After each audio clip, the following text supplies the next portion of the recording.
తమిళనాడులో ప్రస్తుతం ప్రత్యేక సమగ్ర సవరణ ఏదైతే ఈ ఎస్ఐఆర్ ప్రక్రియ కొనసాగుతుందో దీనిలో భాగంగా ముసాయిదా ఓటర్ల జాబితాలో 5.44 కోట్ల మంది ఓటర్లు ఉంటారని అంచనా వేస్తున్నారు.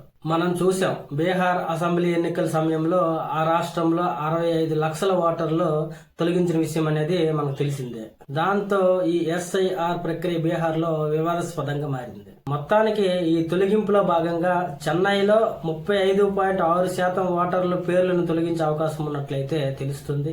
అదేవిధంగా కొన్ని నివేదికల ప్రకారం సోమవారం అధికారులు పర్యవేక్షణ కోసం రూపొందించిన సమాచారం మేరకు వివిధ కారణాల వల్ల ఏదైతే ఈ తొలగించనున్న 97.4 లక్షల పేర్లలో 52 లక్షల మంది స్థానం చలనం చెందినవారు, అంటే వేరే దేశం నుంచి ఆ రాష్ట్రానికి వచ్చిన వారు, అలాగే అందులో 26 లక్షల మంది మరణించిన వారు, అలాగే 13 లక్షల మంది పూర్తిగా ఆచూకీ తెలియని వారు, అలాగే 4 లక్షల మంది నకిలీవిగా గుర్తిస్తే 16,500 మందిని ఇతర కారణాల వల్ల అయితే అనర్హులుగా గుర్తించారు. అయితే ఇంకా ముసాయిదా విడుదల సంబంధించిన పనులు ఇంకా జరుగుతున్నాయి. తుది సంఖ్యలో కొంచెంగా అటు ఇటు మార్పు చెందే అవకాశం అయితే ఉంది. ప్రస్తుతానికి చెన్నై ఓటర్ల సంఖ్య 40 లక్షల నుండి 25 లక్షలకి తగ్గే అవకాశం అయితే కనిపిస్తుంది. అదే విధంగా తమిళనాడులో 10 జిల్లాల ఓటర్ల సంఖ్య 15% కంటే ఎక్కువ తగ్గే అవకాశం కూడా కనిపిస్తుంది. అదే విధంగా చెన్నైకి పొరుగున ఉన్న చెంగల్పట్టులో